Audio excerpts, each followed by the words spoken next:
Hey, welcome back here, Andy from Sunshine State of Mind, and today I am in Sarasota, Florida at the Mote Marine Aquarium and Laboratory.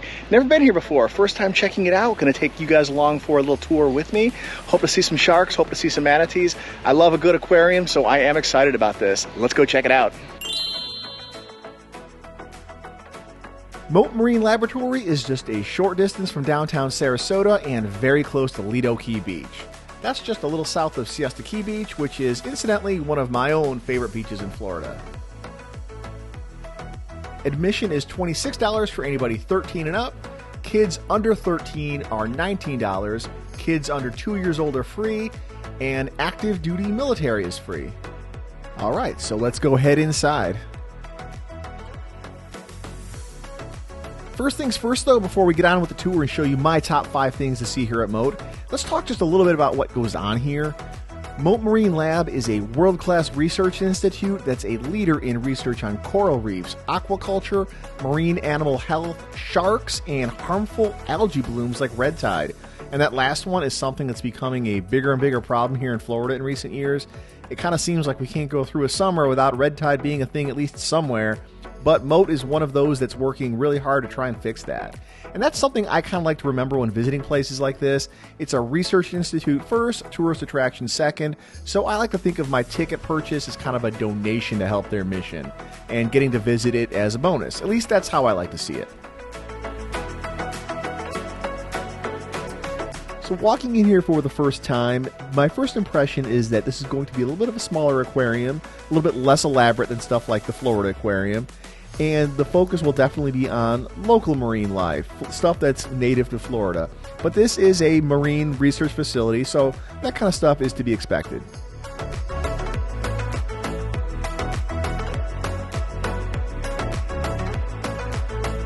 This first room in the aquarium has a lot of smaller tanks for a lot of local Florida fish and marine life. And these right here, this might be the first time I've ever actually seen cuttlefish. Maybe I've seen them in an aquarium before, but this is definitely the first time I know I've seen them. And these spiny lobsters are absolutely massive. This video right here does not do it justice how big these things are. And speaking of huge invertebrates, check this out. Well, this is something I've certainly never seen before, and here on display they have a giant squid. It's not live, it's not swimming in a big aquarium or anything like that. It is dead, it's like in formaldehyde or some kind of preservative, but that's something else. That's something I've never seen before in any aquarium. I'm sure one of these like plaques here gives me a little bit of a backstory on how it got here and how big these things get, but this thing I would say is approximately, I don't know, 12, 15 feet long.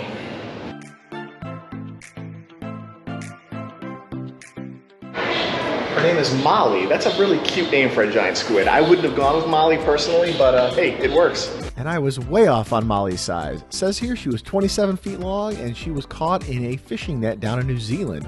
And don't miss her. She's kind of on her own in a room behind a VR experience, so she is easy to miss if you don't walk back there. And while you're in this area, check out this little free video game that lets you experience what it's like to eat as a mako shark. You got to try to eat the turtles and fish while avoiding the surfers and boots. I was pretty bad at it. So Molly the Giant Squid is on my list of things you really need to see at Mote Marine Lab, mainly because she's pretty easy to miss if you don't know to look for her, and a giant squid isn't something you really see every day. Now we're going to head to the shark zone, but first, check out this cool way that Mote is using technology to fight red tide. Something I just learned is that this place is one of the leading research facilities in the country for investigating red tide, how to stop it, how to prevent it. This is actually really cool. In order to measure it and research it, they have these little yellow torpedoes that they launch out into the water, and that will send red tide counts back to the Mote Marine Aquarium, and they can issue like warnings of which beaches to close, red tide advisories, and things like that. I had no idea how they did it, and that's actually pretty cool. I like that. And if you've ever wanted to know what different fish sound like underwater, this is the place for you. Ooh, that's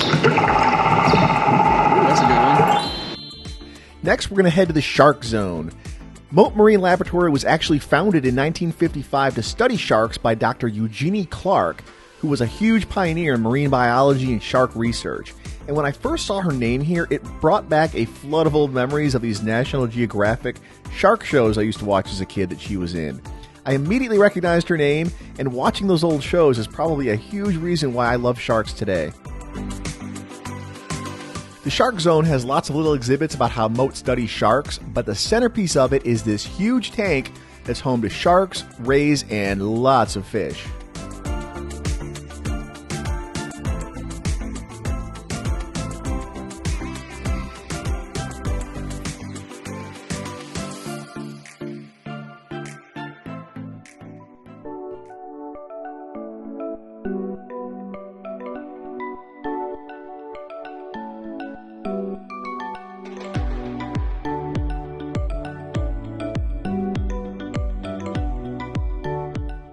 The view down here is mesmerizing, but let's go see what it looks like from up top.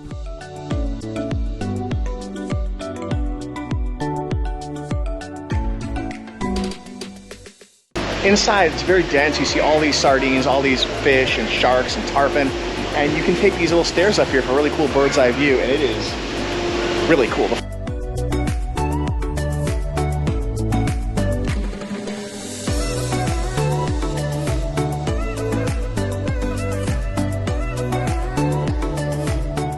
The next thing at Mote you don't want to miss, especially if you're here with kids, are the touch tank exhibits.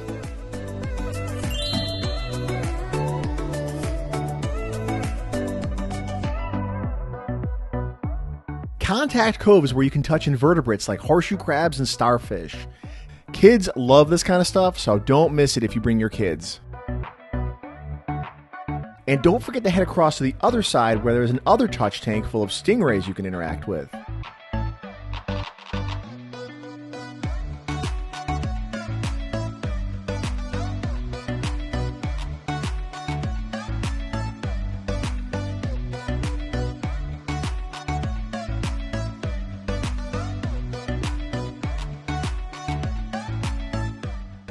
One thing that I wasn't quite prepared for here is that a lot of this aquarium is outdoors. It's under shade and it's under cover, so it's not like completely in the sun, but it is quite hot in here. There is some fans to move the air around a little bit, but if you're coming here to kind of get away from the Florida heat a little bit, you'll get that in the front, but most of it is outdoors, so be aware of that, and it is quite hot, so be prepared to sweat a little bit at this place.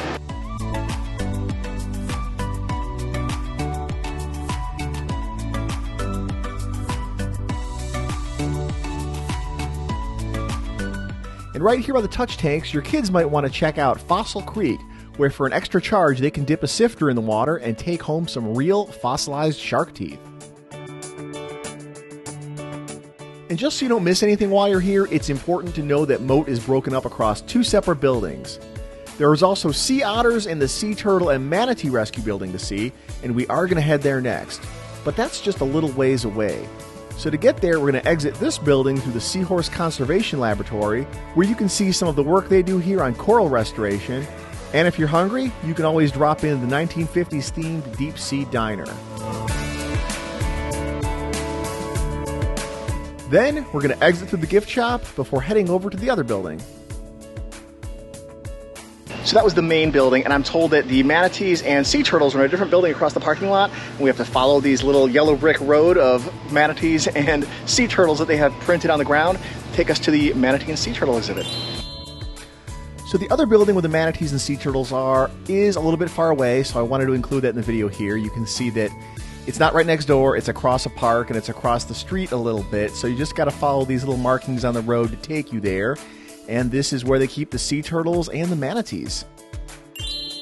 And the Sea Turtle Rescue Facility here is the next thing on the list of things you don't want to miss, and I wanted to include it here because it can be easy to miss if you don't know that it's in another building.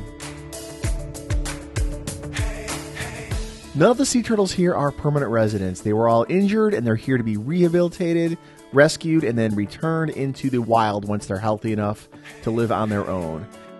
And because Mote is more of a laboratory and a rehab facility first, tourist attraction second, this is one of those things that makes me kind of feel good about that entry fee when I come to a place like this. It's not just another Florida tourist attraction, but a place that's actually doing real good in the world.